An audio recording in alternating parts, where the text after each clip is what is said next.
Oke ya. Sip Nggak ya. bisa, saya mendingan Romo Tabah aja. Aduh, bukan soal bisa nggak bisa, semua orang bisa. Iya, komunikasi doang kok. Iya, ya udah. Apa-apa. Banyak berkat, amin. Ya, Romo Tabah banyak berkatnya kok. Apa Romo? Wah, bokis. Biasanya ada Nabi Roy, Nabi Roy. Opung Roy. Iya, Nabi Opung Ustadz Roy. Roy. Iya, Nabi Opung Roy. Saya terus terang, dulu saya kan Muslim ya, pengajian waktu mahasiswa. Mukanya mirip kiainya mukanya mirip sama Pak ini. Roy. Pak Roy. Betul. Nanti deh aku ini deh fotonya nanti kirim di grup. Nunjukin di grup. Iya. Percis ini mukanya. Ustadz Opung Roy ya. Iya, Opung Roy. Ustadz Roy.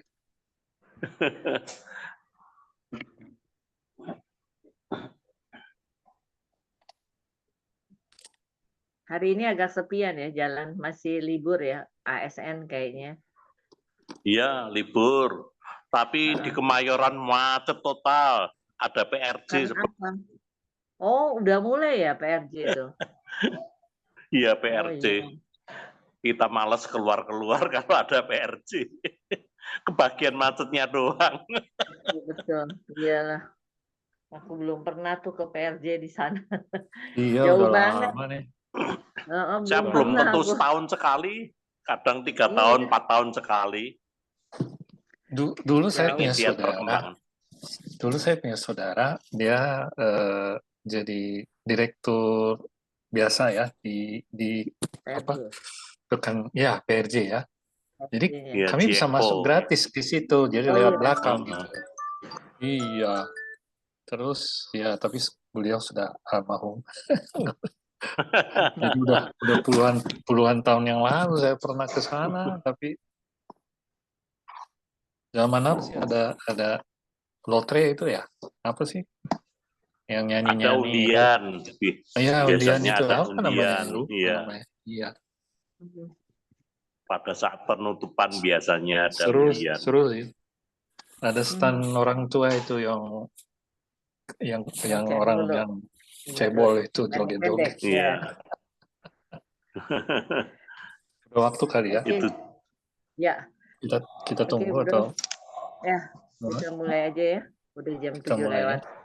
Tapi ini nggak apa-apa ya, masih 14-15 Pak Agus baru masuk nih juga. Oke. Jalan aja ya. Oke, selamat malam Bapak Ibu semuanya. Pada kesempatan malam hari ini kita akan kembali dengan mendengarkan pelajaran dari Pak Seto. Masih sama belajar mengasihi seperti Tuhan Yesus, dan tema untuk sesi untuk malam hari ini adalah mengampuni, tidak menyesatkan. Oke, buat Pak Seto, sebelum kita memulai, kita doa dulu ya. Oke, Pak Tabah, kita mulai doanya. Silakan. Baik, Bapak Ibu, mari kita bersatu dalam doa. Dalam nama Bapa, Putra, dan Roh Kudus. Amin. Amin. Bapa yang ada di surga, kami ucap syukur pada malam hari ini kembali kami hadir pada Zoom malam ini, di mana kami akan mendapatkan pengajaran dari Pak Seto seperti biasa pada setiap hari Selasa ini melalui KKS Hieronymus. Dalam rangkaian seri belajar mengasihi seperti Tuhan Yesus, dan kita masuk ke sesi 8, yaitu mengampuni dan tidak menyesatkan. Ya Bapa, bukakanlah hati jiwa kami seperti biasa dalam mengikuti pengajaran ini, agar apa yang disampaikan betul-betul menjadi bekal buat kami untuk kehidupan kami maupun untuk kami siarkan kepada saudara-saudara atau sahabat-sahabat sekitar kami. Ampunilah segala kesalahan kami, kuduskan diri kami, agar Engkau sungguh mau bersembahyang dalam diri kami, roh-Mu pada kami, dan semoga roh-Mu itulah yang mendorong kami untuk lebih peka, lebih membuka hati, menjadi rendah hati juga, untuk mau mendengar setiap apa yang disampaikan oleh Pak Seto. Moga-moga dari pertanyaan-pertanyaan dari Bapak Ibu yang hadir juga dapat memberi bekal buat kami untuk berpikir, berlogika secara Katolik, secara gereja yang ajarkan kepada kita. Kemuliaan kepada Bapa, Putra, dan Roh Kudus, seperti pada permulaan, sekarang, selalu, dan sepanjang abad. Amin. Dalam nama Bapa, Putra, dan Roh Kudus. Amin. Terima kasih Pak Tabah. Pak Seto, selamat malam. Silakan Pak Seto. Iya, terima kasih. Selamat malam Ibu Bapak dan saudara-saudara semua. Malam. Jadi ada dua tema yang akan kita diskusikan malam hari ini.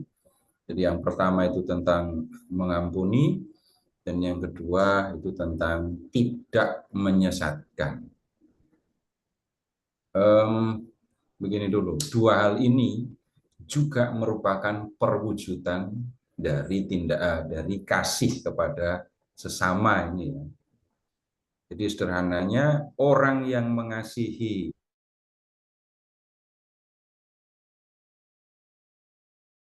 itu, orang yang mengasihi sesama itu mewujudkan kasihnya dengan tidak menyesatkan, tidak membuat, mendorong, menggerakkan, membenarkan ketika saudaranya berdosa. Nah, kita lihat dulu yang pertama, itu tentang ini, mengampuni. Bapak Ibu tentu punya banyak pengalaman untuk mengampuni, ya. Ada yang hal yang ada pengalaman di mana kita gampang, mudah, ringan mengampuni, tetapi bisa terjadi juga di antara kita mengalami bagaimana sulitnya untuk mengampuni. Nah, kemudian begini, ketika kita sedang dalam situasi yang sulit untuk mengampuni, pernah nggak malah mendengar, udah ampuni saja. Ketika mendengar kalimat yang seperti itu, saya mengerti. Saya bisa segera melakukannya? Belum tentu. Sudah pernah berdoa supaya bisa mengampuni? Sudah. Kenapa kok tetap perlu waktu lama untuk mengampuni? Nah, ada hal-hal yang sebenarnya kita ingin tahu, ingin mendengar Tuhan Yesus bicara tentang hal itu, tapi rupanya Tuhan tetap nggak buka konsultasi. Jadi Tuhan, mengampuni itu sulit Tuhan. Terus saya harus bagaimana? Nggak ketemu kita konsultasi yang seperti itu. Yang ada adalah prinsip. Jadi Tuhan Yesus menyampaikan hal-hal yang sifatnya mendasar, hal-hal yang sifatnya prinsipil. Dan kemudian selebihnya kita diajak untuk memikirkan, merenungkan apa yang harus dilakukan menghadapi situasi yang seperti itu. Kemudian Bapak Ibu silahkan mengingat juga, ketika saya sedang sulit untuk mengampuni, tolong perhatikan yang ada di dalam hati. Apakah kita bisa bebas? Enggak. Kalau orang yang tidak kita ampuni itu ada di sekitar kita, itu akan lebih sulit. Karena itu sudah akan membuat kita membuat batas gitu ya, untuk tidak mendekat, untuk tidak berbicara, untuk tidak terbuka, dan seterusnya. Sejak awal saya berbicara, saya tidak mengatakan, oh itu pokoknya ampuni saja, gampang itu. Tidak pernah saya mengatakan mengampuni itu soal yang sederhana. Ada yang bisa ya, untuk hal tertentu bisa kita cepat mengampuni. Tetapi untuk hal-hal yang lain lagi, bisa jadi kita mengalami kesulitan. Nah, kita akan melihat apa yang diajarkan oleh Tuhan Yesus mengenai hal ini, dan kemudian nanti kita akan pikirkan, renungkan bagaimana firman ini bisa menolong kita untuk ya mewujudkan kasih dengan mengampuni itu. Sekarang, Bapak Ibu silahkan membuka teksnya dulu, Matius bab 18 mulai dari ayat 21.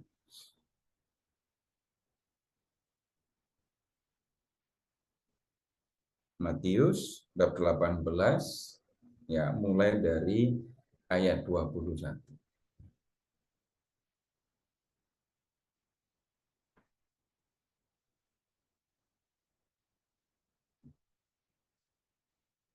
Kemudian datanglah Petrus dan berkata kepada Yesus.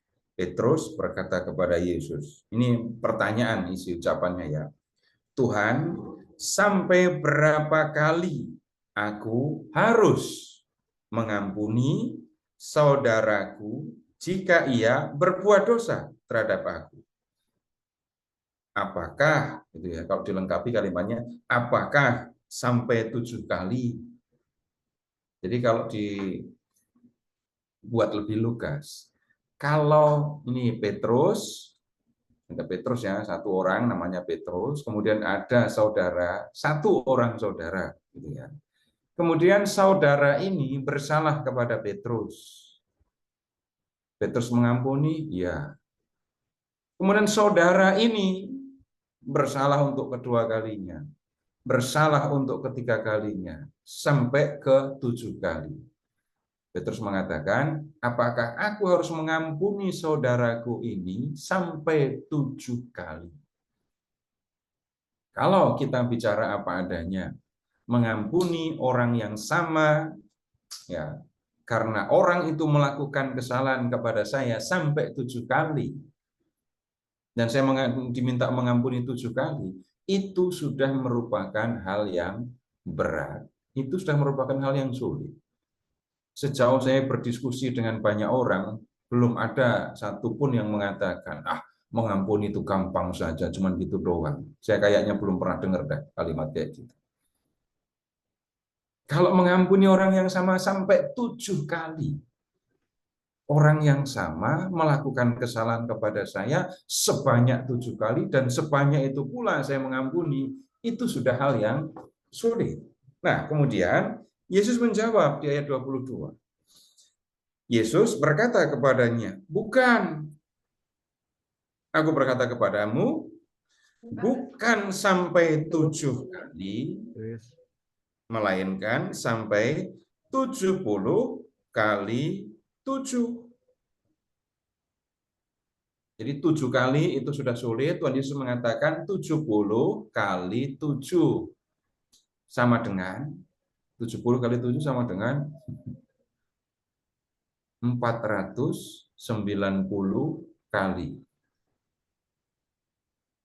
Kebayang nggak ada orang yang melakukan kesalahan kepada saya sampai 490 kali?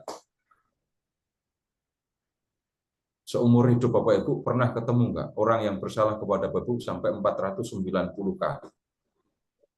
Tuh harafiahnya seperti itu ya. Dan kemudian begini, orang yang sama melakukan kesalahan sampai 490 kali, sebanyak itu juga saya harus mengampuni. Bapak Ibu, ini bukan kata-kata saya ya, ini yang diucapkan oleh Tuhan Yesus ya. Kalau saudaramu sampai melakukan kesalahan sebanyak 490 kali, sebanyak itu juga kamu harus mengampuni dia. Nah, ini terdengar mustahil untuk dilakukan. Kalau kemudian dikatakan, yang seringkali diomongkan, 490 kali, 70 kali 7, itu kiasan. Iya, kiasan. Tapi kiasan ini justru untuk mengatakan, sebanyak apapun saudaramu bersalah kepadamu, ampuni dia terus. Nah, kemudian apa yang terdengar mustahil untuk dilakukan dan ya bisa dikatakan sangat berat untuk dikerjakan ini, kemudian diberi pendasarannya oleh Tuhan Yesus ya. Jadi tunggu dulu, klarifikasi. Bukan 490 orang yang berbeda bersalah kepada saya, tapi satu orang melakukan 490 kali kesalahan. Nah, sebanyak itu saya harus mengampuni dia. Maksudnya begitu. Jadi bukan 490 orang yang berbeda, tapi orang yang sama. Ini kalimat yang aneh. Seringkali kalimat yang seperti ini akan dijawab. Kesabaran manusia itu ada batasnya, gitu kan ya. Mana yang lebih sering terdengar, 490 kali atau kesabaran manusia itu ada batasnya? Kesabaran manusia ada batasnya.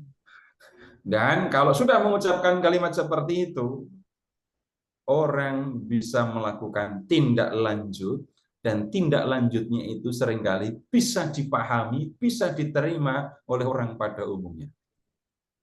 Belum lagi ditutup atau dibungkus dengan kalimat, ini semua manusiawi. Nah, Tuhan Yesus justru mengajarkan yang nggak manusiawi ini. Dan mengikuti Yesus seringkali itu diminta untuk menjadi tidak manusiawi. Nah, Tuhan Yesus kemudian memberikan penjelasan atau yang menjadi dasar dari ucapannya itu, dan ini disampaikan dalam rupa perumpamaan. Bapak Ibu, ketika membaca perumpamaan ini kita perlu memperhatikan detailnya ya. Kita lihat ayat 23. Sebab kerajaan surga seumpama seorang raja yang hendak mengadakan perhitungan dengan hamba-hambanya. Setelah ia mulai mengadakan perhitungan itu, dihadapkanlah kepadanya seorang yang berutang 10.000 talenta. 10.000 talenta. Karena orang itu tidak mampu melunasi utangnya, tuannya itu memerintahkan supaya ia dijual beserta anak istrinya dengan segala miliknya untuk membayar hutangnya.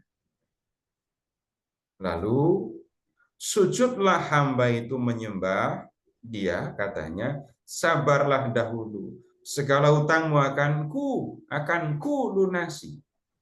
Tergeraklah hati tuannya oleh belas kasihan, sehingga ia membebaskannya dan menghapuskan utangnya. Nah, Bapak Ibu, kita belum punya gambaran tentang 10.000 talenta ya, tapi karena di bagian berikutnya itu menyebut kata dinar, Bapak Ibu sekarang tolong buka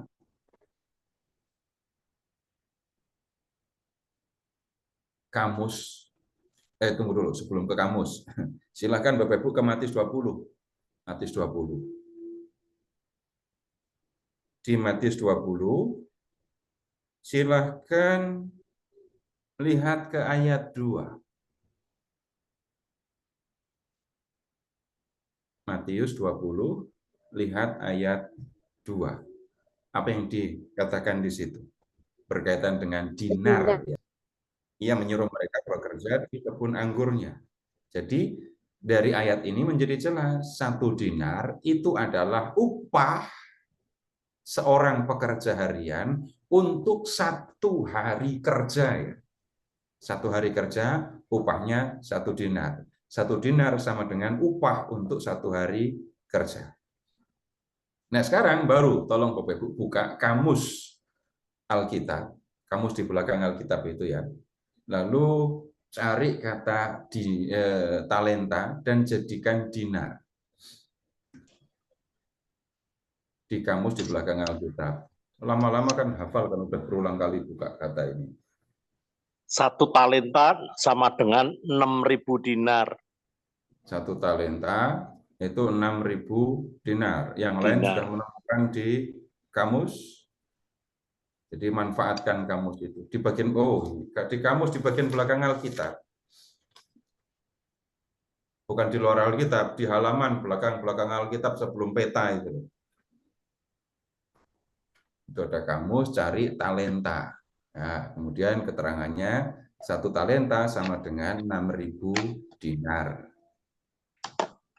Kemudian sekarang 10.000 talenta itu sama dengan berapa dinar? 6.000 kali 100. 10.000. 600.000. 60 juta. 10.000 juta dinar. 600 juta. 10.000 kali 6.000. 6.000, 60 juta. 60 Nolnya juta. jadi 7 kan? 60 Ya, betul. juta dinar. 60 juta dinar. Bapak Ibu bisa rupiahkan enggak? Kalau mau dirupiahkan, untuk gambaran ya, 1 dinar itu kan upah sehari kerja. Kalau upah buruh, upah tukang harian yang kerja harian itu sehari berapa? 250 rata-rata. 250. Udah kalikan 60. 250.000. Iya, Iya. 250.000. 250.000 sehari. Udah kalikan 60 juta. 10 juta. Lalu akan ketemu angka. Kira-kira untuk ukuran sekarang segitulah. 15 triliun. Benar, 15 triliun. Saya nggak hitung.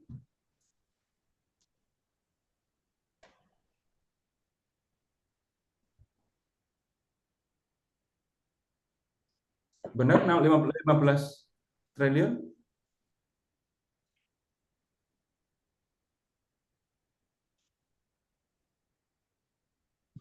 Satu setengah apa? 15 atau 1,5 triliun. Udah kebayang utangnya. 1,5 triliun atau 15 triliun? Udah ngomongin triliun aja sudah kelihatan besarnya. Besarnya. Nah, sekarang begini. Kalau memakai hitungan zaman itu, 1 dinar, 1 hari kerja. 60 juta dinar, berarti 60 juta hari kerja ya.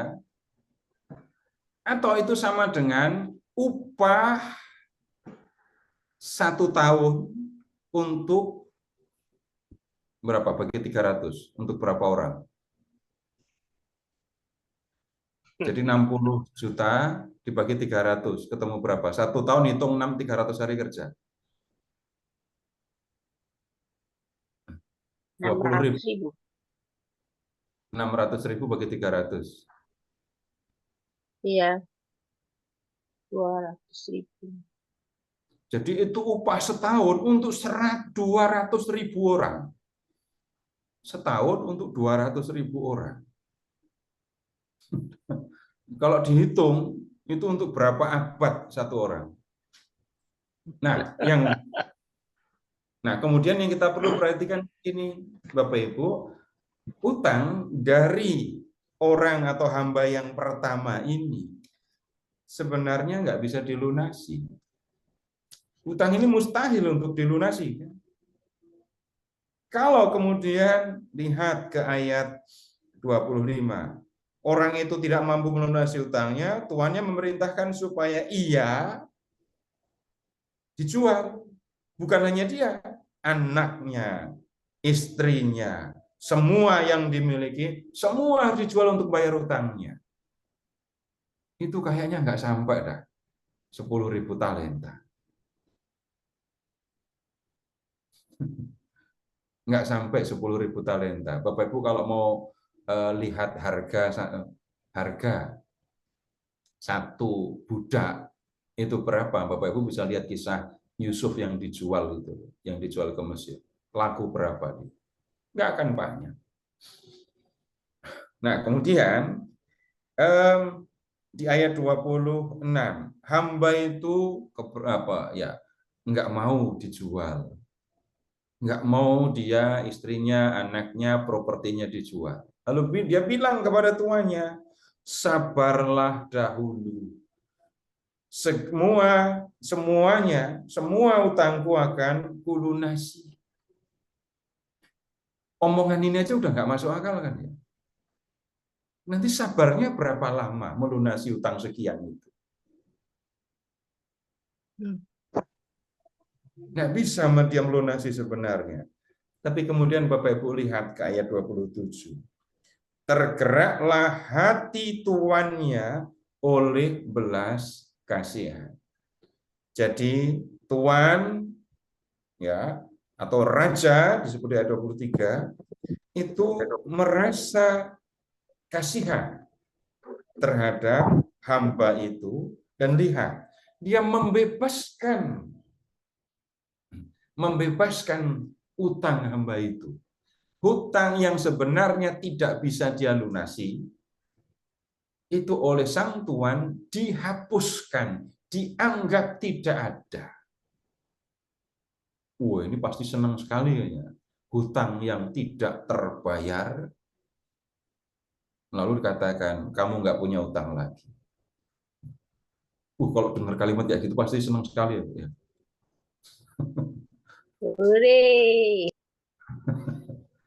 Bebas angsuran gitu langsung. Nah, kemudian sekarang lihat ke ayat 28. Ini yang saya maksudkan, kita bicaranya agak detail ya. Ketika hamba itu keluar, ia bertemu dengan seorang hamba lain. Bertemu dengan seorang hamba lain. Jadi teman ya, teman dari hamba ini. Dan teman ini dikatakan berutang 100 dinar kepadanya.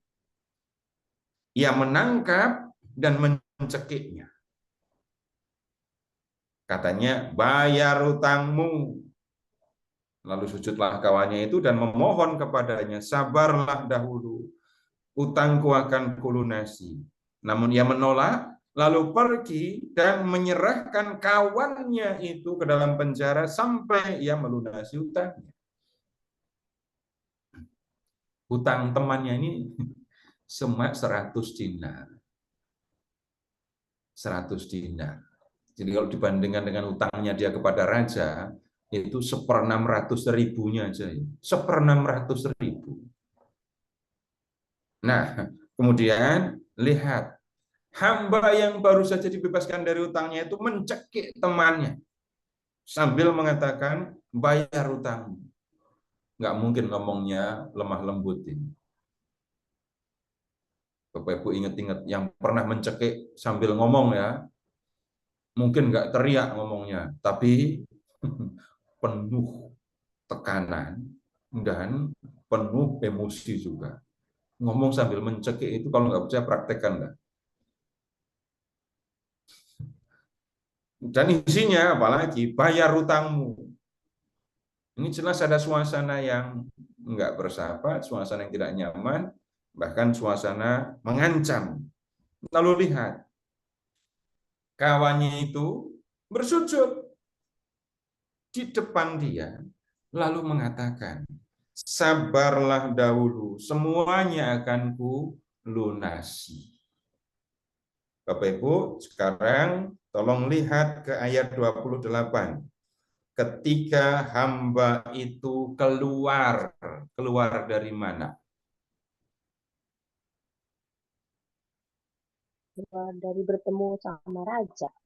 Keluar dari ruang pertemuan dengan raja. Keluar dari ruang pertemuan, dia ketemu dengan temannya yang utang 100 dinar. Temannya dicekik, kemudian dipaksa bayar utang.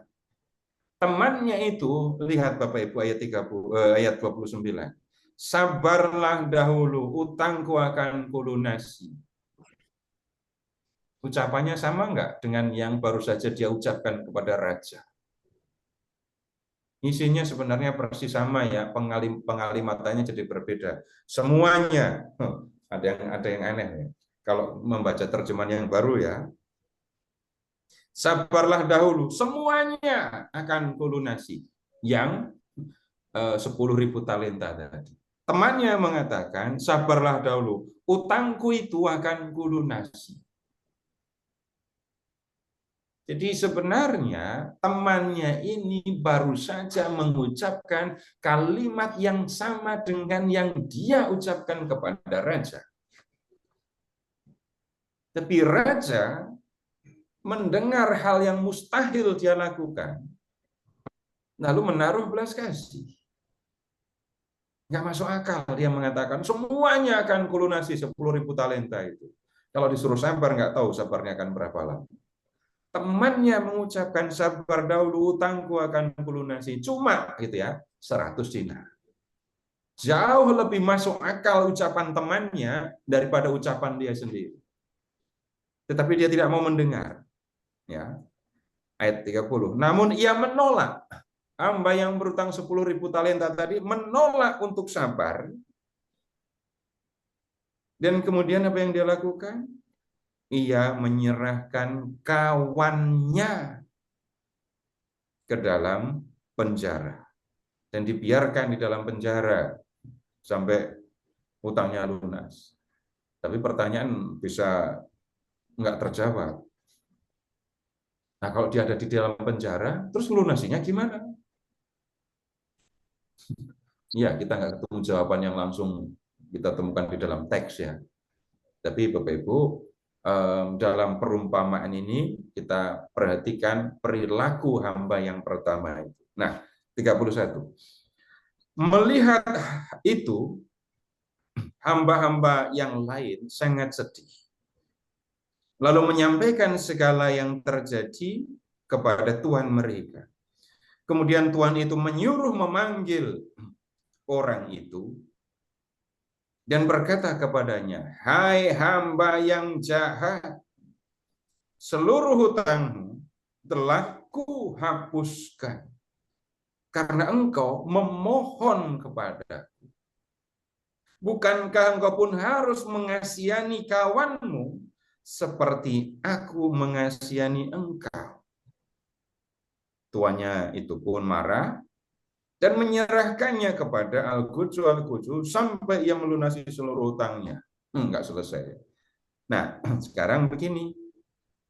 Perhatikan sikap ucapan raja atau tuan di dalam kisah ini. Ya. Hai hamba yang jahat. Nah, kenapa ini disebut jahat? Ya karena perilakunya tadi. Seluruh utangmu telah kuhapuskan karena engkau memohon kepada. Nah, aku sudah menghapuskan utangmu. Kamu nggak punya utang sama aku lagi. Yang harusnya kamu lakukan, seperti aku sudah kasihan mengasihani kamu, kamu pun harus mengasihani temanmu kan. Tapi kamu tidak melakukan yang seperti itu. Coba bandingkan utangnya, ya. Aku melunaskan utangmu sebanyak 60 juta dinar. 60 juta dinar. Temanmu utang sama kamu cuma 100 dinar. 60 juta dinar, aku bilang kamu nggak punya utang lagi. Utangmu dihapuskan. Temanmu cuma utang 100 dinar aja kok kamu cekik, kamu masukkan dalam penjara. Jahat kan itu? Nah, kemudian Bapak Ibu untuk merasakan ini perumpamaan ini memang kita perlu konversi ya dari talenta ke dinar tadi. Kalau enggak berasa. 10.000 sama 100. Nah, ini 60 juta dengan 100. Sekarang lihat ke ayat 34. Ya tuannya pun menunjukkan sikap. Kamu jahat. Kamu tidak melakukan yang benar, padahal kamu sudah menerima yang baik.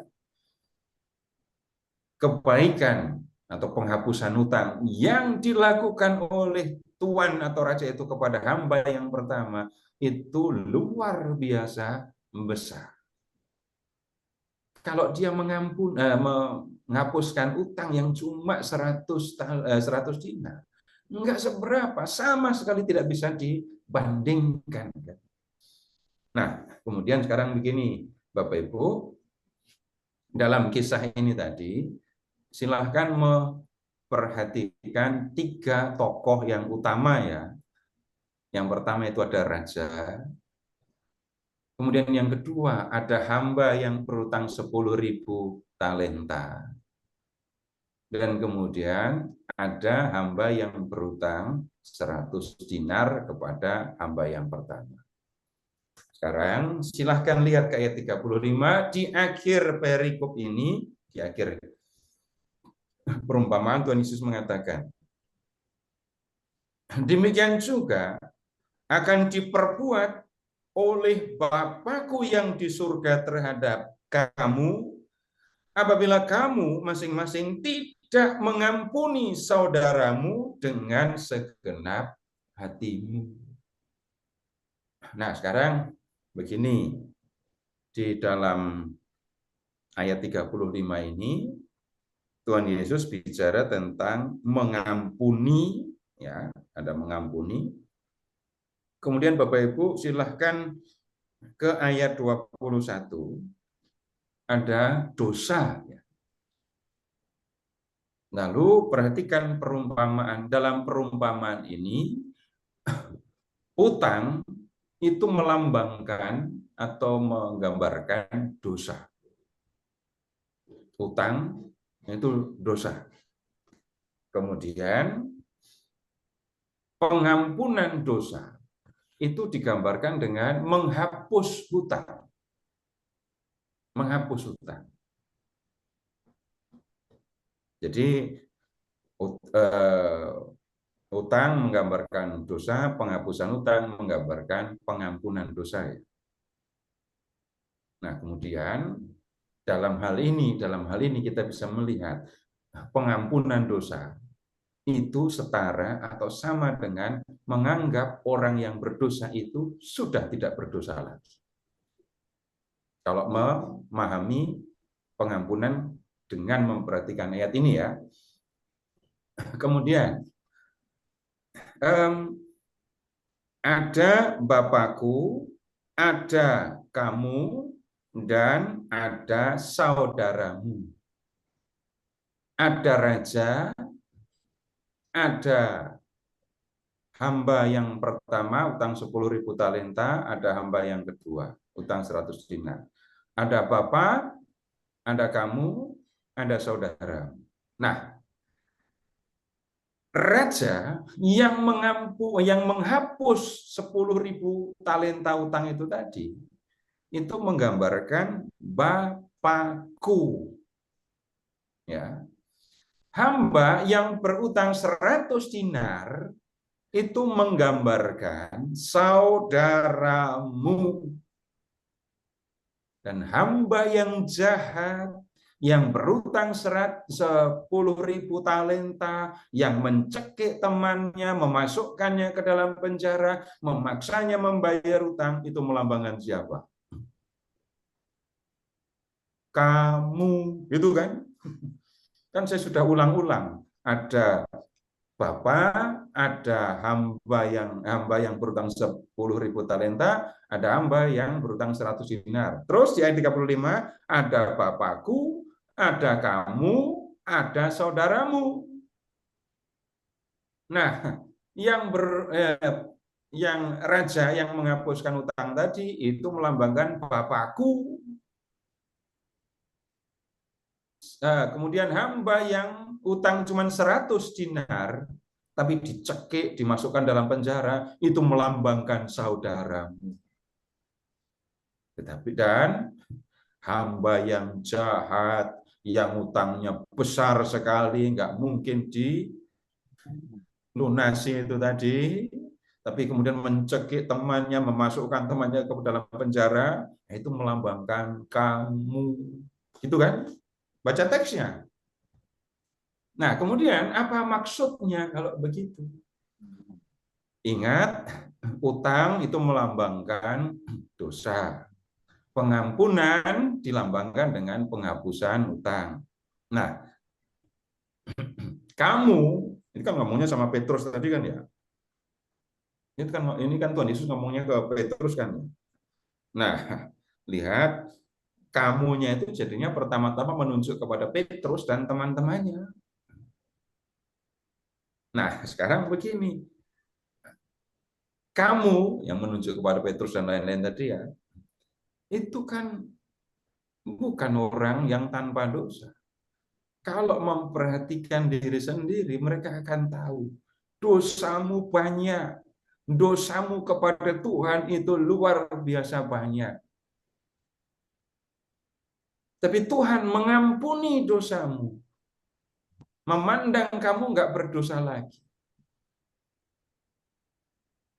Nah, kemudian yang diminta oleh Tuhan, ampuni sesamamu. Kenapa? Kesalahan sesamamu kepadamu tidak bisa dibandingkan dengan kesalahanmu kepada Bapakku. Itu tidak bisa dibandingkan juga pengampunan yang kamu berikan kepada saudaramu dengan pengampunan yang diberikan oleh Bapakku kepadamu. Sebesar apapun kamu mengampuni sesamamu, saudaramu, tidak akan pernah bisa sama dengan pengampunan yang diberikan Bapa kepadamu. Ini Bapak Ibu bicara tentang teksnya ya. Nah, kemudian sekarang begini, kita melihat ketika orang melakukan kesalahan, ketika orang berdosa, gitu. Bapak Ibu silahkan ini saya bukan mengajak Bapak Ibu mengingat kesalahan orang ya, tapi tolong mengingat peristiwa ketika saya susah mengampuni, ketika saya berat sekali untuk mengampuni. Ketika itu saya melihat Tuhan enggak? Jangan-jangan enggak. Saya berpengalaman kok. Yang kelihatan oleh saya ketika sulit mengampuni itu adalah orang itu, saya sendiri, dan kesalahan serta kesalahan orang itu dan sakit hati yang ditimbulkan oleh orang itu dalam diri saya.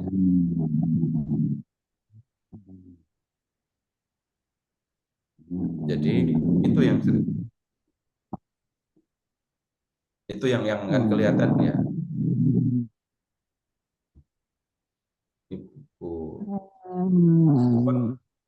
Bu Ivon.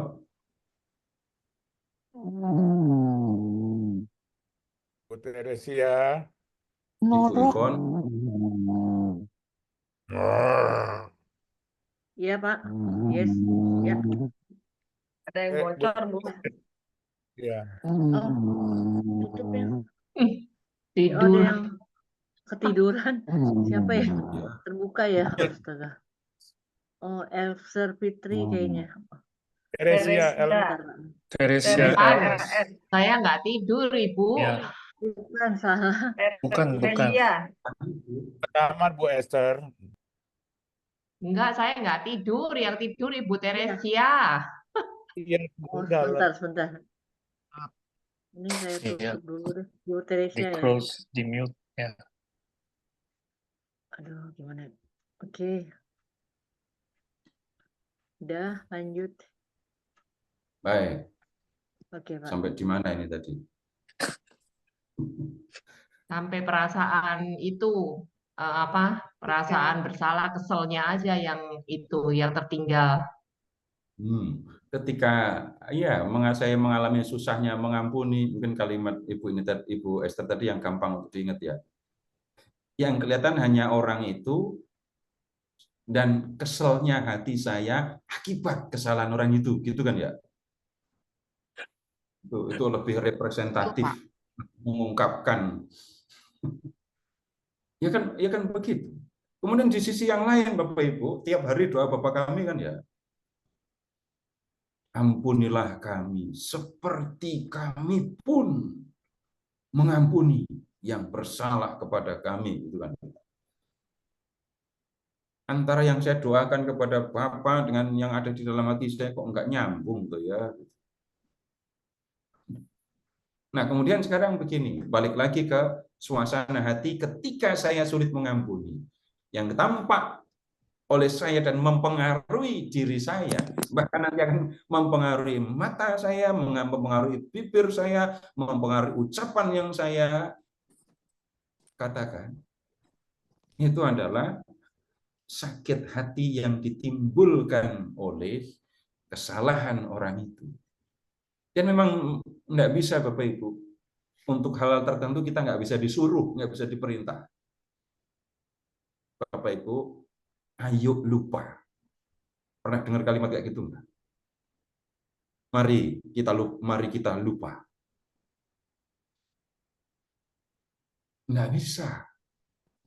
Nanti bahkan bisa terjadi kita ketemu, mungkin pernah mengalami, ya, saya nggak ngerti. Ketika saya mengingat kesalahan orang yang memang sudah membuat saya kesel, buat saya marah, buat saya down, dan seterusnya, itu dengar nama orang namanya sama dengan yang pernah menyakiti saya, itu aja udah membuat saya nggak nyaman kan.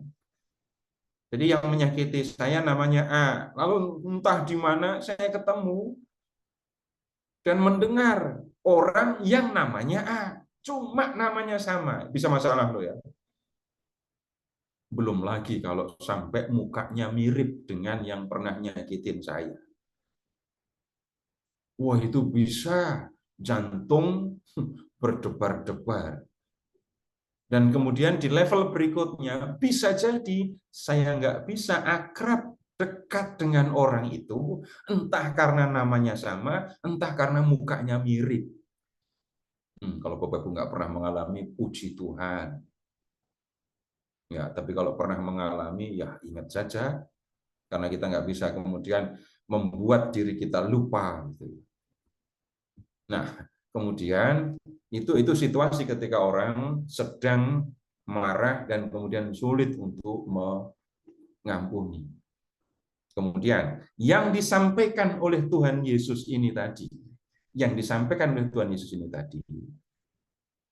kalau kamu memperhatikan kesalahan orang lain, memperhatikan orang lain kepadamu, kamu pikirkan juga dong kesalahanmu, dosamu, utangmu kepada Bapakku. Itu. Kalau Bapakku mau mengampuni kamu, maka wajarnya kamu pun mengampuni sesamamu. Nah, kemudian yang kita perlu perhatikan dari perikop ini, ketika saya sulit mengampuni sesama, itu hal yang penting untuk diperhatikan, itu adalah menghadirkan Bapa di dalam situasi ini tadi. Sehingga saya tidak hanya memperhatikan kesalahan orang lain, tapi saya juga memperhatikan kesalahan saya sendiri. Itu yang sekali lagi kita temukan langsung di dalam teks ini ya. Nah, kemudian yang berikutnya begini, ini lebih situasional, lebih berkaitan dengan yang biasanya juga bisa dialami. 2 minggu yang lalu saya bicara kepada anak-anak yang belajar Alkitab di malam minggu itu ya. Saya tanya, kamu pernah disakitin orang nggak? Anak-anak itu banyak yang sudah disakiti, entah oleh teman, dan ada yang sedang disakiti. Repot kan? Sedang disakiti. Bapak Ibu sering bicara tentang luka batin. Kalau luka batin itu seringkali bicaranya masa yang sudah lalu. Tapi yang saya temukan ada anak-anak yang sedang dilukai batinnya. Sedang dilukai. Repot lagi kan? Nah, kemudian pertanyaan yang saya ajukan kepada mereka, kamu pernah nggak disakiti? Pernah. Saya tidak menanyakan lebih lanjut siapa yang menyakiti kamu, tapi kemudian di sana-sini saya tahu. Ada yang disakiti oleh teman, biasa. disakiti oleh orang tua, ini masalah. Lalu pertanyaan berikut yang saya ajukan, kamu perhatikan nggak? Orang yang menyakiti kamu itu jangan-jangan kondisinya, situasinya lebih memprihatinkan. Sejangan-jangan orang yang menyakiti kamu itu situasinya lebih susah daripada kamu. Beberapa mengangguk. Itu anak-anak itu tadi. Beberapa mengangguk. Rupanya mereka juga mengingat bahwa ada di antara mereka yang disakiti dan memperhatikan yang menyakiti mereka. Itu ada yang situasinya lebih sulit daripada yang dia alami. Nah, kemudian yang saya maksudkan begini, Bapak Ibu, ketika saya disakiti, saya bisa jadi memang fokus kepada orang yang menyakiti saya. Perhatian saya, hati saya, pikiran saya tertuju kepada orang yang menyakiti saya. Dan kemudian lebih menyakitkan lagi ketika ternyata orang yang menyakiti saya itu hidupnya kok kayaknya nyaman, baik, dan seterusnya. Tetapi bisa terjadi juga. Yang kita nggak tahu, yang tidak kita lihat, situasi yang berbeda.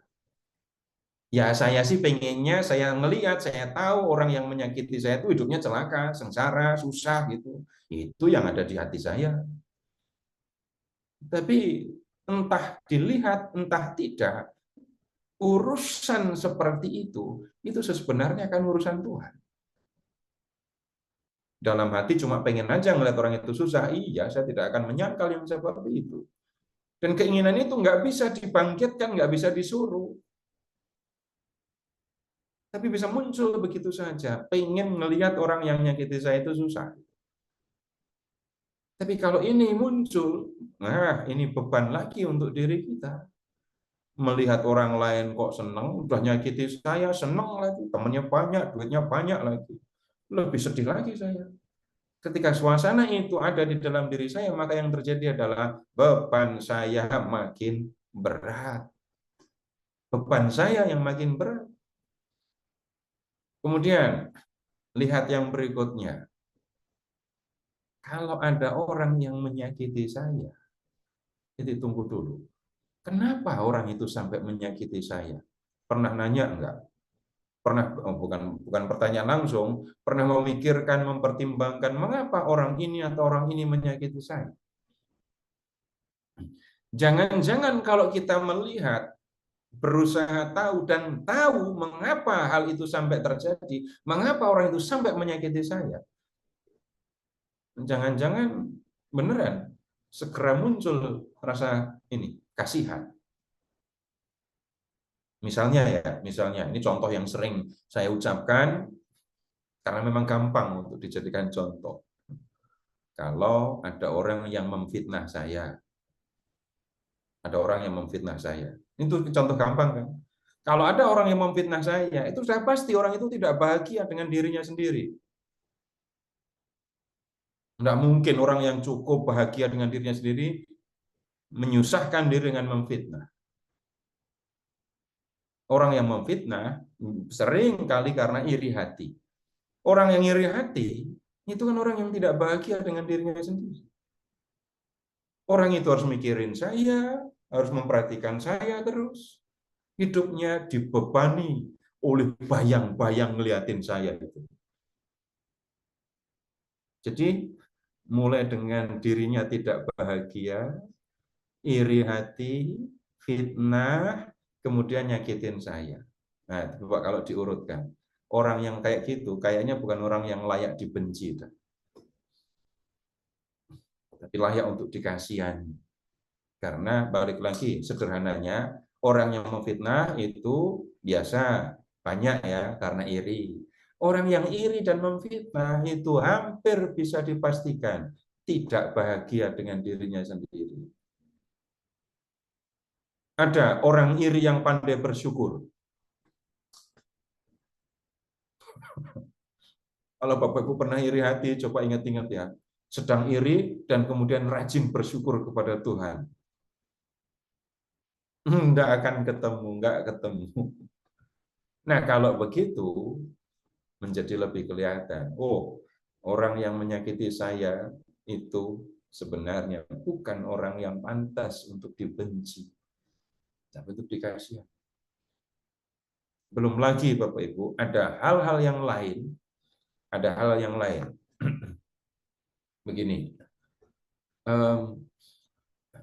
Bapak Ibu pernah ketemu setan atau belum? Enggak kan? Kalau seto, nah itu tiap hari Selasa ya. Bisa ditemui. Kemudian begini, ketika orang melakukan kesalahan, ketika orang berdosa, dari kecil kita sudah diberitahu itu pengaruh setan, gitu kan ya? Sejak kecil kita sudah dikasih tahu itu. Itu benar apa salah? Sampai sekarang kita tetap mengatakan itu benar. Kalau ada orang yang menyakiti saya sementara saya tidak melakukan kesalahan apa-apa, ada orang yang berbuat dosa kepada saya sementara saya tidak melakukan kesalahan apapun, dosa apapun kepada dia, maka jangan-jangan orang itu sedang dikendalikan oleh setan. Nah, kita kan dari kecil bicara seperti itu, dan kemudian dalam banyak kesempatan di dalam Alkitab kita menemukan yang sama. Orang yang dikuasai oleh setan akan menunjukkan sikap-sikap yang aneh. Kemudian orang yang berdosa dengan sengaja, dengan niat untuk begini dan begitu, jangan-jangan dia sedang dalam pengaruh dan dikendalikan oleh kuasa jahat. Apakah kalau ketemu orang seperti ini saya akan membenci? Lalu kita akan menemukan semakin saya benci dengan orang itu, ada yang senang, ada yang tertawa. Siapa yang tertawa? Itu yang jahat dan nggak kelihatan. Nah, kemudian sekarang begini. Jadi mengampuni itu sebenarnya ngapain sih? Ada yang seringkali mengatakan begini, sebenarnya saya nggak ngerti ya, tapi seringkali ada yang mengatakan saya mengampuni, tapi tidak pernah melupakan, gitu ya.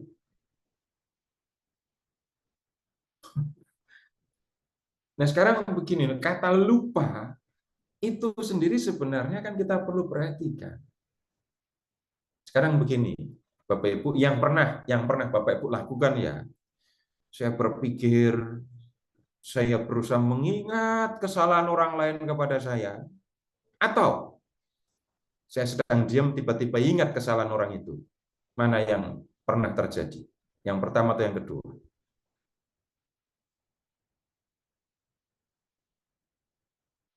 Yang seringkali terjadi yang kedua kan ya. Bukan saya sengaja duduk diam mengingat, mengenangkan kesalahan orang lain kepada saya. Itu orang kurang kerjaan itu pasti. Itu memorinya yang di otak itu pasti, wah ini tinggi sekali itu. Memorinya. Sengaja mengingat, mencari, mengenang gitu ya. Kesalahan semua orang yang pernah dibuat kepada saya. Enggak. Kalau ada orang yang melakukan yang seperti ini, pasti orang yang bisa dibilang aneh nanti. Dan jangan-jangan orang yang melakukannya juga akan merasa itu keanehan gitu. Tapi yang nggak nyaman itu adalah ketika saya tiba-tiba ingat, tiba-tiba muncul di ingatan saya. Dan ketika ingatan itu muncul, maka kemudian hati, dada ini merasa sesak, panas. Dan kemudian kita nggak bisa disuruh, ayo lupa, gitu. Nggak bisa. Seringkali orang bisa mengatakan, udah lupakan saja. Iya, kalimat itu bisa diucapkan. Coba kita praktekkan gimana cara melupakan. Sengaja menghilangkan, menghapus dari memori. Nggak bisa. Paling-paling yang kita bisa lakukan apa? Cari kesibukan, lakukan ini dan itu, supaya pikiran kita nggak tertuju kepada satu hal. Itu yang bisa dilakukan. Tapi menghapus sesuatu dari memori kita, itu kalau ada yang bisa melakukan, pasti banyak yang berguru dah. Yang ini tolong delete ya, yang ini delete, yang ini delete, gitu. Yang ini jangan. Gitu. Tapi kan nggak ada ilmunya yang seperti itu. Nah, kemudian begini, Orang tidak bisa disuruh melupakan. Dia bisa ingat terus. Dan kita sebenarnya Bapak Ibu yang belajar tentang soal psikologi, silahkan coba memperhatikan, mengingat ya, ada nggak ini teknik, teori, bagaimana bisa membuat orang ini mendelete memori. Yang ini tolong dihapus, yang ini gimana tekniknya supaya saya kenangan ini hilang. Wah, itu nanti memang ada macam-macam penyembuhan luka batin dan seterusnya. Tapi Bapak Ibu, itu apakah kemudian hilang dari memori? Bisa jadi enggak. Tetapi yang kemudian terjadi itu adalah misalnya ya, menerima peristiwa, menerima perlakuan itu sudah. Kemudian saya bisa menemukan nilai di dalam peristiwa itu, tapi kemudian saya tidak lupa. Nah, kemudian sekarang ini begini. Ketika saya mengampuni, saya tidak sekali lagi saya tidak mengatakan ini soal gampang ya. Semua harus berjuang untuk melakukan.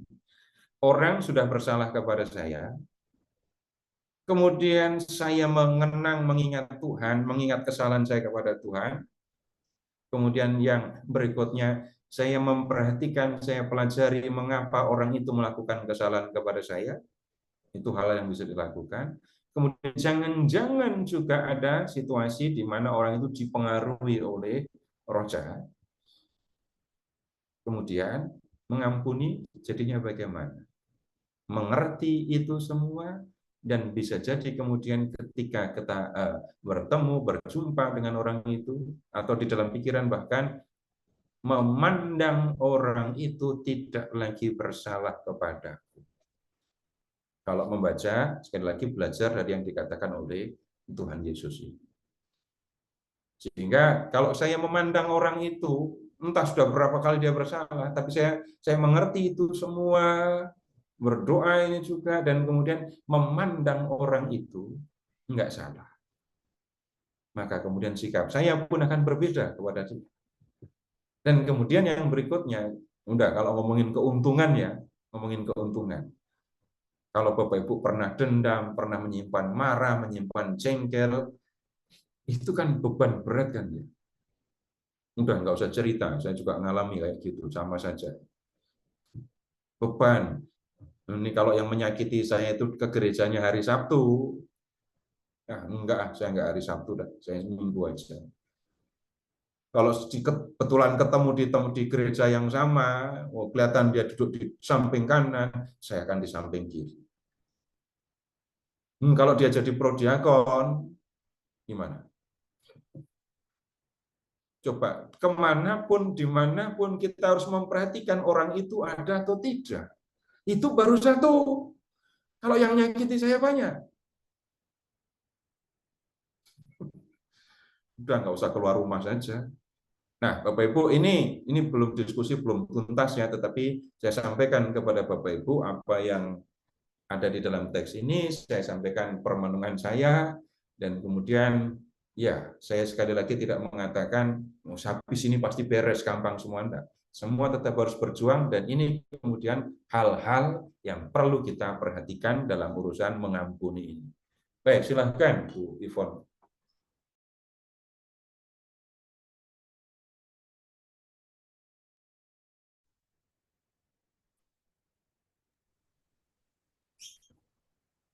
Ya udah, tanya aja langsung kalau ada yang mau ditanyakan. Ini bisa jadi pertanyaannya susah-susah ini. Ya, silahkan. Mungkin saya dulu, Pak Seto. Terima kasih Pak Seto. Mungkin kami sudah bisa mengerti bahwa pengampunan Tuhan itu luar biasa besar dibanding kesalahan sesama begitu ya. Dan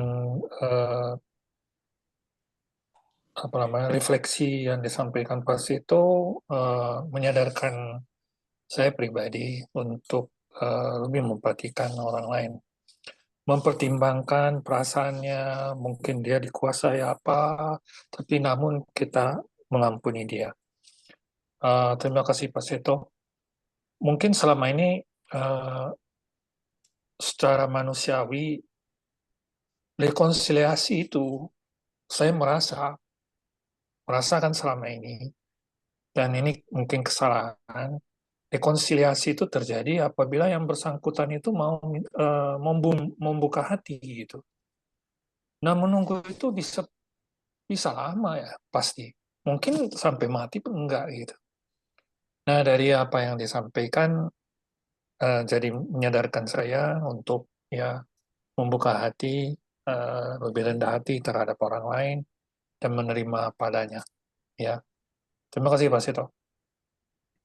Ya, jadi begini Pak, saya sambung sedikit. Ketika kita bicara tentang mengampuni itu sebenarnya kita berbicara juga tentang diri saya sendiri gitu ya. Ketika saya sudah sampai pada sikap pengampunan, hidup saya jauh lebih nyaman, hidup saya jauh lebih ringan kok. Saya tidak akan tersiksa oleh memori-memori yang menyakitkan itu. Nah, begitu maksudnya. Ya, silahkan yang lain. Terima kasih Pak. Setuju Pak.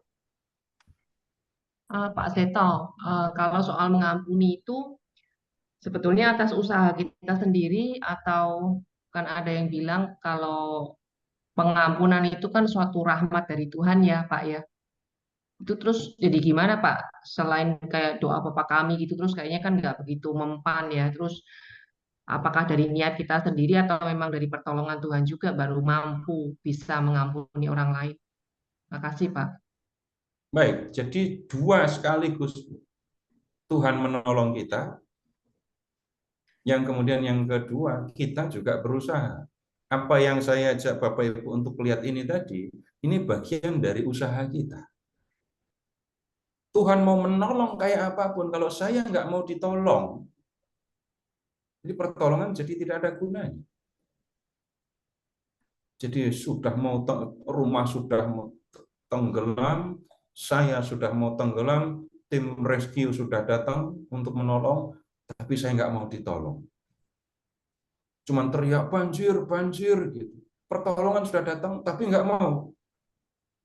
Cuma terus saja menggapai tangan seperti orang berenang dan teriak-teriak minta tolong, tapi ketika pertolongan datang diabaikan. Nah, kemudian bagaimana saya menanggapi pertolongan Tuhan dan apa yang sebenarnya dilakukan oleh Tuhan? Nah, sekarang begini, kalau mengatakan pengampunan itu rahmat, saya khawatir pengampunan untuk saya, Tuhan mengampuni saya, itu seringkali diomongkan. Tapi kalau saya sanggup, saya bisa mengampuni orang lain yang bersalah kepada saya, yang seringkali diomongkan, Tuhan menolong saya untuk mengampuni. Tuhan memberikan kepada saya kemampuan untuk mengampuni. Nah, jangan-jangan di antara kita ada yang mengalami begini loh, ini mustahil sebenarnya orang ini bisa mengampuni. Gitu. Mustahil saya bisa mengampuni. Kesalahan orang itu terlalu besar. Tapi kemudian Bapak Ibu setelah sebulan, setelah tahun, 11 tahun, bahkan ada yang 10 tahun, kok tiba-tiba, kok nyatanya saya bisa mengampuni. Amati di dalam proses pengampunan itu, amati yang ada di dalam diri saya, mengapa saya sampai punya kekuatan, kesanggupan untuk mengampuni. Kenapa mata saya, hati saya bisa berubah ketika saya melihat orang yang pernah menyakiti saya. Dulu saya marah, dulu mata saya tajam sekali kalau melihat orang itu, atau bahkan saya tidak mau melihat. Tapi kemudian kenapa pandangan saya kepada orang itu sekarang jadi ramah? Bapak Ibu amati yang seperti itu. Itu contoh bagaimana kekuatan, bantuan, pertolongan Tuhan menolong kita. Tapi dari sisi kita, untuk berusaha bisa mengampuni, Bapak Ibu, ini yang sedang kita lakukan ya, mengingat, menyadari dosa saya kepada Tuhan. Ingat-ingat dosa sendiri, pernah berdosa apa saja, kepada siapa saja. Habis itu bandingkan dengan kesalahan orang itu. Kemudian yang berikutnya yang tadi saya ajak Bapak Ibu untuk memperhatikan, jangan-jangan orang yang menyakiti saya itu situasinya sulit, memprihatinkan, tahu atau tidak tahu kita itu tidak berpengaruh. Kemudian yang kedua, orang yang menyakiti saya, kita cari tahu kenapa orang itu sampai menyakiti saya. Jangan-jangan dia nggak bahagia dengan dirinya sendiri gitu tadi ya. Kemudian yang berikutnya, jangan-jangan orang ini ketika berdosa ada di bawah kekuasaan, ada di pengaruh iblis, itu supaya lebih kuat pakai kata iblis. Ini bagian dari usaha. Jadi dua, kalau kita ya percaya Tuhan menolong kita, dan ketika Tuhan menolong, ya terima pertolongannya. Kemudian ketika ya Tuhan, saya harus berusaha, dari sisi manusiawi saya sebagai seorang manusia harus menggunakan akal saya, terutama saya mengajak Bapak Ibu gunakan akal itu ya untuk memperhatikan ini semua tadi. Begitu, Bu. Makasih, Pak. Ya, Pak. Masih ada lagi? Nah, kalau saya tanya, Pak.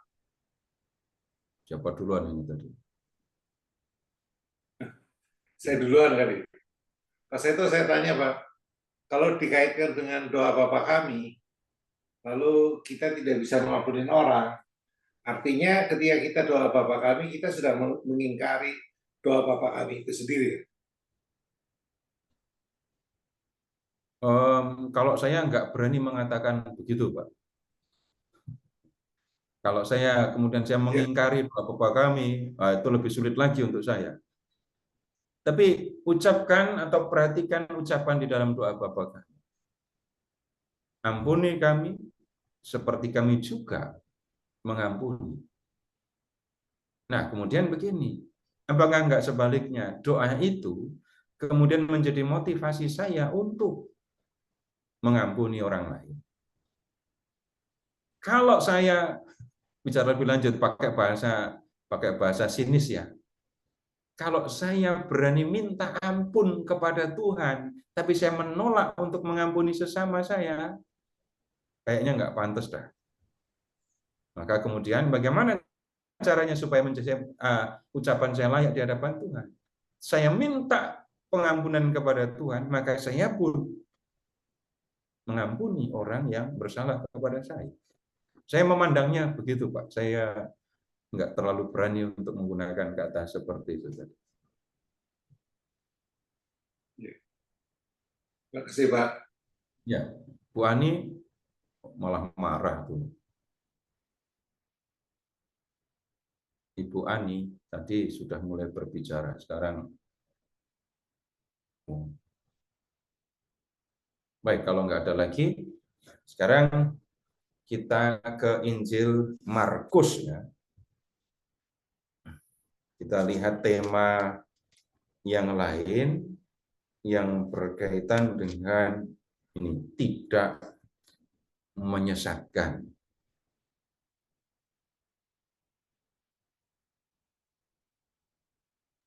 Bab 9.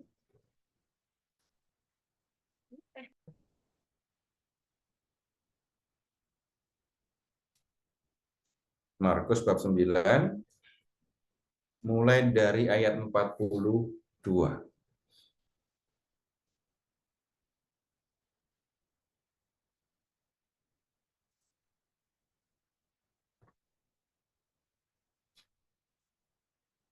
Siapa saja yang menyebabkan salah satu dari yang kecil di antara mereka yang percaya kepadaku ini berbuat dosa, lebih baik baginya jika sebuah batu giling diikatkan pada layarnya, lalu ia dibuang ke dalam laut. Ini kalimat yang sering kita dengarkan. Ulang lagi.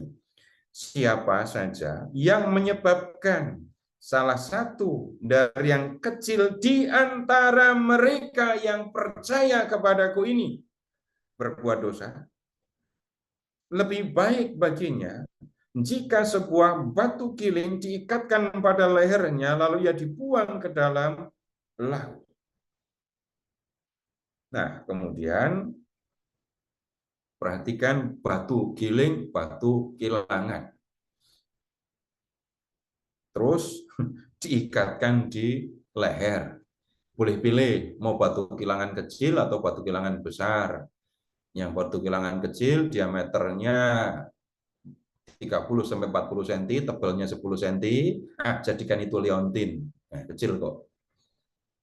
Kalau yang besar itu diameter 1 meter, tebal 80 sampai 100 cm.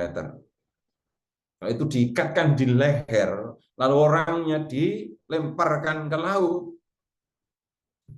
Yang lemparin pasti yang capek ini kan.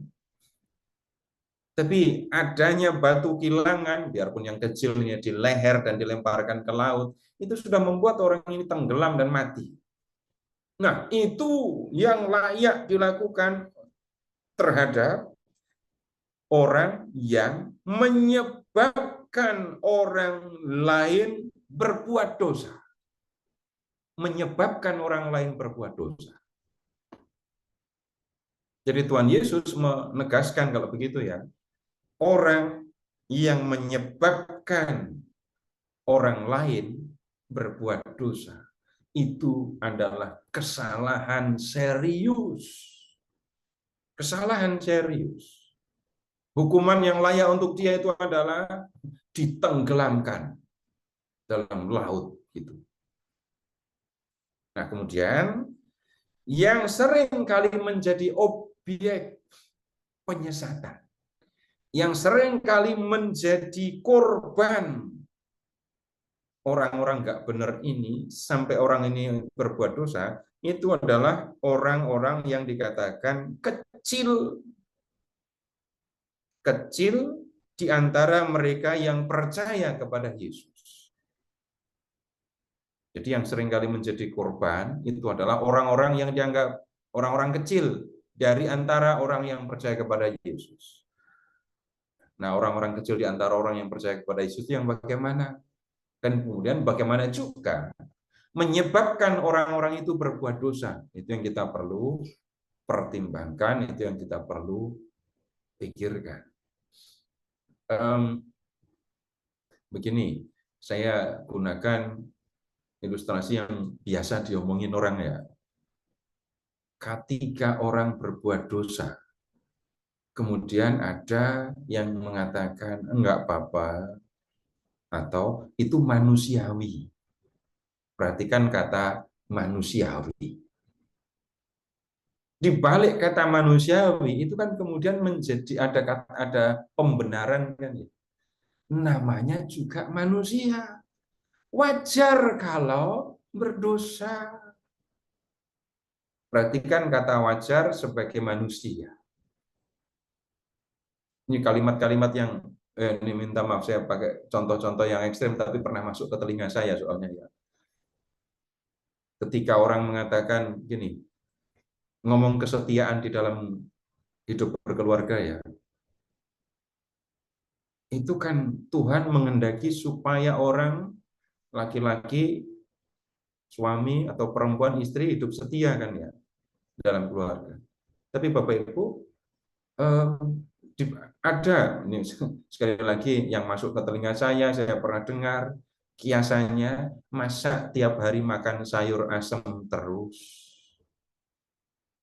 Ayo, jangan-jangan ada yang pernah mendengar ucapan yang kayak gini. Sekali-sekali ganti masakan lain. Itu kalimat apa sebenarnya? Masa kamu hanya dengan istrimu terus, sekali-sekali dengan yang lain, gitu kan? Ilustrasinya, kiasannya dengan makanan, maka tiap hari makan sayur yang sama. Dengan ungkapan, dengan kalimat seperti itu, orang menjadi merasa benar, merasa tidak bersalah ketika dia hidup tidak setia dengan istrinya atau dengan suaminya. Kalimat seperti itu bisa menggerakkan, mendorong orang untuk melakukannya. Yang kecil di antara orang yang percaya kepada Tuhan, itu yang pemahamannya tidak memadai, yang relasinya dengan Tuhan nggak seberapa, bukannya diajar, dibantu supaya lebih paham tentang iman, bukannya diajak untuk menjadi lebih punya relasi yang lebih mendalam dengan Tuhan, tapi malah didorong, digerakkan gitu ya, untuk melakukan kesalahan, untuk berdosa. Nah, kemudian begini Bapak Ibu, ketika saya itu berdosa, entah karena pengaruh siapapun, yang tanggung jawab siapa? Ya saya. Setiap dosa itu keputusan. Orang lain, situasi, itu bisa mempengaruhi orang. Sehingga orang mengambil putusan untuk berdosa. Tetapi keputusan diambil oleh pribadi yang bersangkutan. Ketika saya berdosa, saya yang mengambil putusan untuk berdosa. Orang lain bisa mendukung saya. Bisa. Enggak apa-apa, itu cuma gitu doang. Kalimat-kalimat yang menyebutnya ya, meminimalisir perasaan bersalah. Kemudian yang contoh yang lain lagi, ini saya ambil ajaran gereja kalau sekarang. Ini contoh yang sering saya ucapkan juga. Ada keyakinan di dalam gereja Katolik tentang penyucian kan. Ada yang kemudian menyalahgunakan ajaran tentang penyucian ini sebagai pembenaran ketika orang berdosa. Nah kan nggak apa-apa berdosa. Toh semua orang Katolik kalau mati masuk penyucian. Kalimat itu sederhana sekali, sering kali diucapkan, tapi itu untuk orang-orang yang kecil ini tadi, itu kemudian menjadi semacam pembenaran. Oh berarti nggak apa-apa saya melakukan ini dan itu. Berarti nggak apa-apa saya berdosa. Kemudian nanti akan ketemu situasi yang lain lagi. Kita ini sudah percaya kepada Yesus. Kita sudah ditebus oleh Yesus. Yang penting kita ini percaya. Manusia tidak punya usaha apapun yang bisa mempengaruhi keselamatannya. Bagus kan ngomongnya?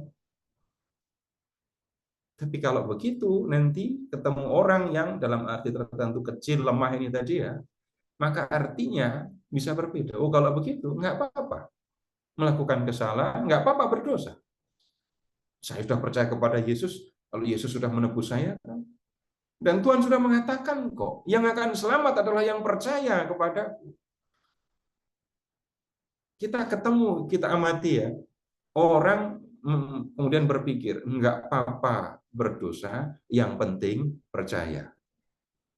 Kalau kita perhatikan lebih lanjut, untuk yang belajar gitu ya, kita akan menemukan, bisa enggak orang percaya kepada Yesus, tapi kemudian memandang rendah, memandang ringan, bukan memandang rendah ya, memandang ringan dosa. Percaya kepada Yesus, tetapi terus berdosa dan tidak ada usaha apapun untuk melawan dosa. Ini hal yang enggak nyambung. Sekarang, Bapak Ibu, lanjut ke ayat 43. Jika tanganmu menyebabkan engkau berbuat dosa, penggalah. Lebih baik engkau masuk ke dalam hidup dengan tangan buntung daripada dengan kedua tangan utuh pergi ke dalam neraka, ke dalam api yang tak terpadamkan. 45. Jika kakimu menyebabkan engkau berbuat dosa, penggalah. Lebih baik engkau masuk ke dalam hidup dengan timpang daripada dengan kedua kaki utuh dicampakkan ke dalam neraka. 47. Jika matamu menyebabkan engkau berbuat dosa, cungkillah. Lebih baik engkau masuk ke dalam kerajaan Allah dengan satu mata daripada dengan dua mata dicampakkan ke dalam neraka. Nah, kalimat sederhananya begini kalau membaca perikop ini ya. Dari ucapan-ucapan Yesus seperti ini tadi, Bisa ini diringkas. Tuhan Yesus tidak pernah kompromi dengan dosa. Jadi kalau ada orang yang mengatakan yang sebaliknya, Tuhan tahu kok, Tuhan Maha Pengampun. Sehingga kalau orang berdosa, itu enggak ada masalah. Sudah pasti dia tidak membaca teks ini tadi. Jadi, ya, Tuhan tidak pernah kompromi dengan dosa. Tuhan mengampuni orang berdosa, iya.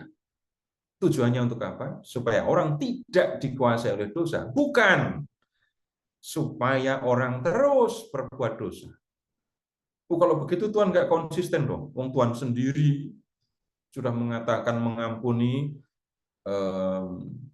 sesamamu ya 70 kali 7. Kalau saya terus berdosa kan Tuhan juga akan terus mengampuni saya. Kalau orang tidak punya relasi dengan Tuhan, ngomongnya bisa begitu. Yang saya maksudkan begini. Bapak, Ibu semua anak dari ibu masing-masing kan ya. Ibu saya itu baik sama saya. Ibu saya sayang sama saya. Kalau saya bersalah kepada ibu saya minta ampun kepada ibu saya pasti akan diampuni. Tetapi apakah karena saya tahu ibu saya mengasihi saya, pasti mengampuni saya akan terus berbuat dosa kepada ibu saya? Ya enggak begitu kan. Enggak akan saya melakukan seperti itu. Begitu saya ingat ibu saya yang mengasihi saya, kalau saya mau melakukan sesuatu, saya akan ingat-ingat, saya akan berpikir, ibu saya kelihatan apa enggak, bukan masalah buat saya. Tapi saya tidak akan kemudian, karena ibu saya mengasihi saya, pasti mengampuni saya, maka saya akan terus berbuat dosa. Malah yang terjadi harusnya sebaliknya. Saya tidak mau membuat ibu saya malu, saya tidak mau membuat ibu saya sedih, saya tidak mau membuat ibu saya takut karena saya melakukan kesalahan ini atau kesalahan itu. Bayangkan hal yang sama ketika bicara dengan relasi dengan Tuhan. Karena saya memahami Tuhan mengasihi saya dan seterusnya, maka saya akan berusaha berjuang untuk melawan kecenderungan, melawan dosa ini. Nah, dari perikop ini, Bapak Ibu, kasih kepada sesama itu diwujudkan dengan tidak mendorong, menggerakkan, membenarkan, membangkitkan keinginan dalam diri sesama untuk berdosa. Kiasannya, ada teman yang mau lompat ke jurang, lalu mengatakan, enggak apa-apa, nyebur-nyebur saja. Nah, itu bisa seperti itu situasinya. Nah, sekarang begini, judulnya tidak menyebabkan orang berdosa. Itu bentuk atau wujud kasih yang jarang diobrolkan, tapi itu menjadi bentuk kasih yang sangat serius. Nah, kemudian begini, tidak menyebabkan orang berdosa itu bagaimana? Ya, berhentilah. Janganlah melakukan, menunjukkan hal-hal yang bisa membuat orang lain ini berdosa. Begini, ada orang yang gampang iri hati gitu ya. Dia belum bisa menguasai dirinya ketika dia sedang iri. Saya senang melihat orang kepanasan iri kepada saya. Lalu yang saya lakukan apa? Tambah pamer di depan dia. Habis beli gelang emas, tunjukkan gelang emasnya. Ya, habis beli cincin permata, tunjukkan cincinnya. Cuma mau belanja sayur aja, ini perhiasan lengkap. Habis pasang gigi emas, senyum terus, tertawa terus biar kelihatan giginya gitu ya. Ini kan provokasi, membangkitkan dalam diri orang lain keinginan, membangkitkan dalam diri orang lain rasa iri hati kan.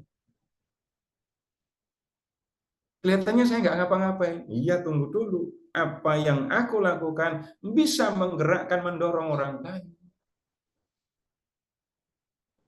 Kemudian Yang lain lagi, bisa jadi orang membuat orang lain berdosa dengan contoh, dengan teladan. Contoh lah, bukan teladan. Kalau teladan ngomongnya lebih positif ya.